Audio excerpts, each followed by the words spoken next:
আমি জহিরুল ইসলাম।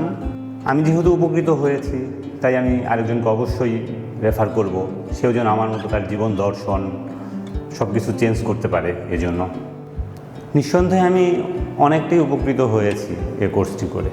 বেসিক্যালি এই কোর্সে অ্যাডমিট হওয়ার আগে আমি আর ইয়োগা সম্পর্কে কোনো ধারণাই ছিল না যে ইয়োগা বেসিক্যালি কী জিনিস। ইয়োগা বলতে হয় যেটা বুঝতাম ফিজিক্যাল এক্সারসাইজ টাইপ এরকম কিছু, কিন্তু কোর্সটিতে ভর্তি হওয়ার পরে ইয়োগা সম্পর্কে জ্ঞান লাভ যেটা বলা চলে সেটা জানতে পেরেছি। এবং যে উদ্দেশ্য নিয়ে এখানে আমরা ভর্তি হয়েছিলাম যে বেটার হেলথ ইমপ্রুভমেন্ট, এগুলো অ্যাকচুয়ালি ইয়োগার বাই ডিফল্ট প্রোডাক্ট হিসেবে পেয়েছি। এবং এই কোর্সটিতে জয়েন হওয়ার পরে জীবন দর্শন সম্পর্কে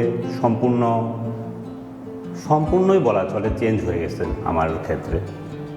গুরুজি মোহাম্মদ কামরান সম্পর্কে আসলে আমার বলার কিছু নেই, এবং ওনাকে নিয়ে রিভিউ করার মতো কোনো ধরনের আমার সম্ভব না। উনি বিয়ন্ড মাইন্ড, আমার উপরে, আমি আসলে ওনাকে রিভিউ করতে পারবো না।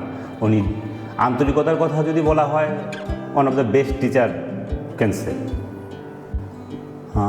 এই কোর্সটিতে সবথেকে আমার যে বিষয়টা আমাকে মুগ্ধ অভিভূত করেছে তা হচ্ছে সুফি ইয়োগার বিষয়গুলো। অ্যাজ এ মুসলিম আমরা যে সোসাইটিতে বড় হয়েছি, আমাদের সবসময়ই জীবনযাত্রার সাথে দেখা যায় যে ইসলামিক বিষয়গুলো চলে আসে। আর ইয়োগার যে নামগুলো বা দর্শনগুলো, এগুলো আমাদের দেখা যায় যে অনেক কিছুর সাথে কন্ট্রাডিক্ট আসে। সুফি ইয়োগা যোগ হওয়াতে হয়েছে যে বিষয়টা, অনেক কিছু নিজেকে কানেক্ট করতে সহজ হয়েছে। এক্ষেত্রে আমি বলতে পারি, দেখা যাচ্ছে যে সুফি ইয়োগাতে আমরা কিছু জিকির শিখেছি প্রাণায়ামের সাথে। সে জিকিরগুলা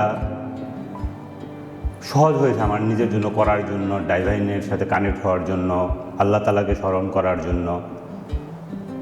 ফাউন্ডেশন কোর্স বলা হলেও এখানে যে ম্যাটেরিয়ালগুলো বা যে পরিমাণ এখানে পড়ানো হচ্ছে, সময় আমার কাছে কম মনে হচ্ছে কোর্স ডিউরেশন যদি আরও বাড়ানো হয় তাহলে আরও সহজ হবে। পরবর্তী লেভেলগুলো দেখা গেছে যে সেক্ষেত্রে ধাপগুলো আরও কঠিন, কিন্তু সময় কম। সেক্ষেত্রে হয়তোবা ফাউন্ডেশন কোর্সে কিছু বেসিক বিষয়কে অমিট করা যেতে পারে, অথবা ডিউরেশন বাড়ানো যেতে পারে। সেক্ষেত্রে হয়তো আরও বেশি উপকৃত হতে পারবে সবাই।